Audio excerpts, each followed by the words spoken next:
Sementara itu, tertundanya sidang paripurna di DPRD Prabu Muli karena jumlah anggota DPRD yang hadir tidak sesuai quorum, membuat banyak pihak kecewa. Menurut pengamat politik Bagindo Togar, hal ini menunjukkan adanya komunikasi yang tidak harmonis antara eksekutif dan legislatif di Kota Prabu Muli.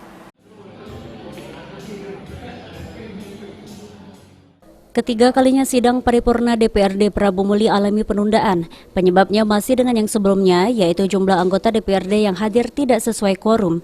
Kondisi ini tentunya cukup disayangkan karena para anggota DPRD tidak memenuhi undangan yang telah dibuat. Oleh karenanya, pengamat politik Bagindo Togar pun menyarankan kepada Badan Kehormatan DPRD Prabu Muli memanggil para anggota DPRD yang tidak hadir tersebut untuk dimintai keterangan.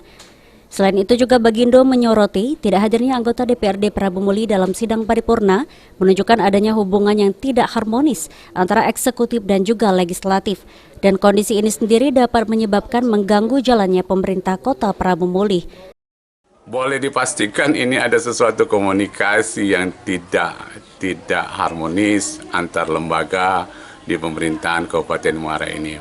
Apakah itu ini kan bentuk reaktif nih. Kecewa ataupun merasa tidak ada sesuatu kepentingan atau keinginan di antara para anggota dewan terhadap pihak eksekutif sendiri atau pimpinan legislatif, pimpinan mereka.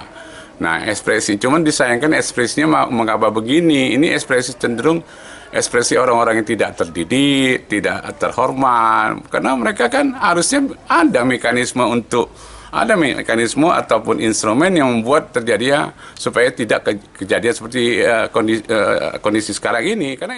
Oleh karenanya, Bagindo menyarankan kepada kedua belah pihak, baik itu pemerintah Kota Prabu Muli maupun DPRD, untuk melakukan dialog dan duduk bersama untuk menyelesaikan permasalahan yang ada. Firman Hidayat, PAL TV.